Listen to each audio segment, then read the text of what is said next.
오늘은 고린도전서 14장 13절과 19절의 말씀을 가지고 마음의 열매라는 말씀의 은혜를 나누도록 하겠습니다. 우리는 성경을 볼 때 자기라고 하는 존재가 없어야 성경이 제대로 보이기 시작합니다. 하나님을 바로 알지 못하면 성경을 왜곡되게 풀고 볼 수밖에 없습니다. 우리의 한 구석 한 구석이 죽어질 때마다 성경 한 절 한 절이 제대로 깨달아지고 성경이 보여집니다.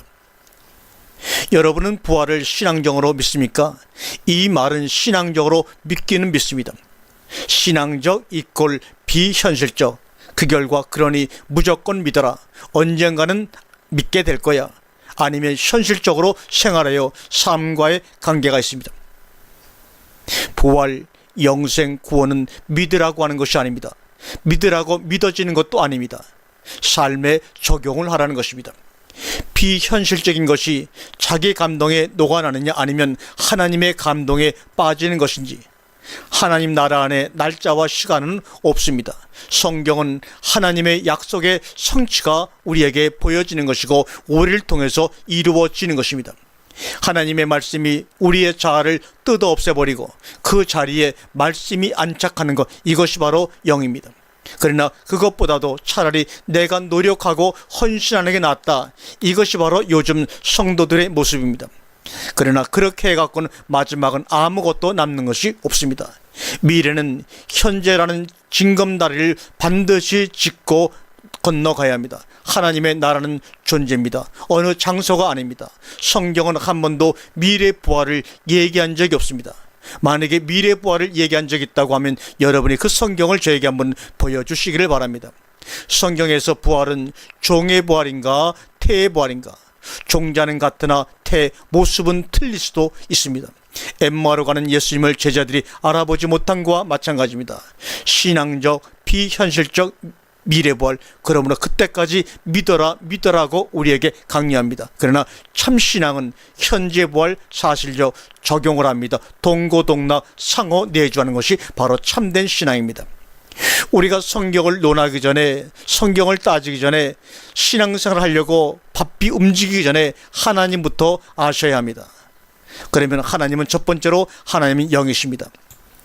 하나님을 영이라고 말하니까 신비적으로만 생각하지 마시기 바랍니다. 영은 신비가 절대로 아닙니다. 미스테리가 아닙니다. 그렇다면 영은 무엇을 가지고 있나? 영은 반드시 생각을 가지고 있습니다. 이것을 우리가 인격체라는 말입니다. 하나님이시기에 신격체죠, 신성이라고 합니다. 인격체는 인격체, 신성은 지와 정과 의를 가지고 계시다는 말입니다. 그 생각은 그럼 무엇을 하기 위한 생각인가? 영의 일, 영의 일을 쫓아갑니다. 쫓아가는 그 행위가 이미 행함입니다. 로마서 8장 4절에 육신을 따르지 않고 그 영을 따라 행하는 우리에게 율법의 요구가 이루어지게 하려 하심이라.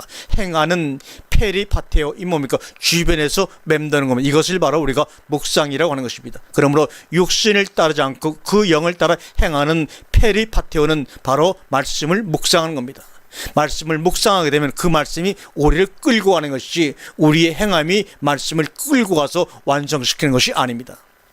하나님의 말씀의 언저리에서 떠나지 않고 맴맴 돌고 있는 것이 바로 페리파테오, 성경서 말하는 행하는 것이요 묵상입니다. 하나님은 영이시기에 육은 없습니다. 그러면 예수라고 하는 육은 무엇인가? 그것은 예수님은 영이 사실화된 것이 바로 육이라고 하는 것입니다. 로마서 8장 6절은 육신의 생각은 사망이요 영의 생각은 생명과 평안이라고 우리에게 말씀합니다. 편안은 육신적인 개념이고 평안은 영적인 개념인데, 생명이 보장되면 평안하다는 뜻입니다. 죽지 않는 것이 보장되어 있으면 편안이 아니라 평안입니다. 그래서 생명이 먼저 나오고 평안이 나오는 것입니다. 평안이 안 되면 편안만 구할 것입니다. 그것이 바로 인간들의 본성입니다. 생명을 가지고 있다고 하는 것은 하나님의 영을 가지고 있다는 뜻입니다. 하나님은 생명이시니 이 말은 사람 안에 하나님이 들어와 계시다는 것을 말씀하고 있는 것입니다. 이때 하나님은 대오이 복수형을 씁니다. 하나님들, 이런 말입니다. 하나님의 영이 내게 들어와 하나님의 영으로 말미암아 자기를 살립니다. 고로 나라는 존재를 하나님으로 바꿔야 합니다. 그러기 위해서는 나라는 존재는 포기해야 합니다. 즉 나는 죽었다입니다. 이것을 성경은 성령을 받았다고 하는 것입니다. 육신의 인격을 하나님의 인격, 신격으로 바꾸는 것을 구원 혹은 부활이라고 하는 것입니다. 나사로의 부활 얘기에서 주요점은 나사로의 부활에 있는 것이 아니라 마리아와 예수님의 대화 속에 있는 것입니다. 이것을 우리는 놓치지 말아야 합니다. 부활에 관한 마리아의 관점과 예수님의 관점이 다름을 바로 성경이 말씀하시는 주제입니다. 요한복음 11장 26절에 무릇 살아서 나를 믿는 자는 영원히 죽지 아니하리니 이것을 내가 믿느냐. 이것이 예수님 말씀하시는 참된 부활입니다. 이것은 미래 어느 날 부활을 말씀하시는 것이 아니라 현재의 부활을 말씀하시고 있습니다. 나는 있는데 내 속에 내 영은 다 빠져나갔어. 이것이 성경이 말하는 죽음입니다. 내 속에 내용물이 다 빠져나갔기에 옆에서 도와줄 서포터스, 즉 보혜사가 필요합니다. 바로 그분이 예수 그리스도이십니다. 육이라고 하는 것은 옛사람, 육성을 말합니다. 옛사람의 자아, 육성이 다 빠져나가고 하나님의 영으로 채워진 사람들을 새로운 피조물, 새 사람이라고 하는 것입니다. 즉 옛사람의 육이냐 새사람의 육이냐, 이것이 바로 예수님이 말씀하시는 현재 부활입니다. 나는 날마다 죽는다. 이 말은 나는 날마다 부활한다는 말과 같은 말입니다. 옛사람이 나갈 때 무슨 마음이 드나 낙심이 생깁니다. 아이고, 그럼 이제 나는 뭘로 살아가나? 그럴 때 주님이 우리에게 말씀하십니다. 영으로 살아라, 말씀으로 살아라. 그러면서 내가 점점 더 앞으로 나아갑니다. 낙심하지 말라. 겉사람은 후패하나 속사람은 날로 새로워진다. 페리파테오, 행하다는 말입니다. 페리파테오, 말씀의 주변에서 맹맹 도는 것이 바로 그것이 행함이요, 그것이 바로 참된 부활입니다. 최소한 그 말씀 안에서 깨달음이 날마다 부활이라고 하는 것입니다. 그 말씀 안에서의 깨달음, 페리파테오가 바로 날마다 부활이라고 말하는 것입니다. 우리는 날마다 부활의 삶을 살아가는 사람입니다. 시편 1편 1절과 2절에 복 있는 사람은 뭐라 그럽니까? 말씀을 쥐하러 묵상하는 자라고 말합니다. 돈이 많은 사람, 권력이 많은 사람, 성경을 많이 아는 사람이 아니라 말씀을 쥐하러 묵상하는 사람이 복 있는 사람이라고 말합니다. 영을 따라 행하는 자는 복 있는 자입니다. 복 있는 자는 말씀을 쥐하러 묵상하는 자입니다. 그런 자들을 성경은 날마다 부활을 체험하는 자라고 말씀하고 있습니다.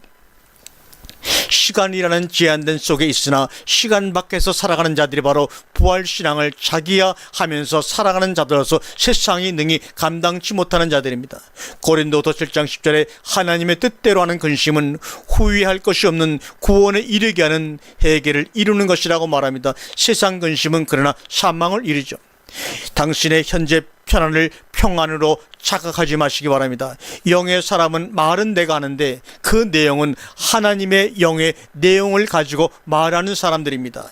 내 머릿속에 내 기억으로 말하는 것이 아니라 이것이 내 생각이냐 예수 그리스도의 생각이냐 날마다 구분하며 살아가는 승자가 되시기를 주님의 이름으로 간절히 축원합니다. 아멘.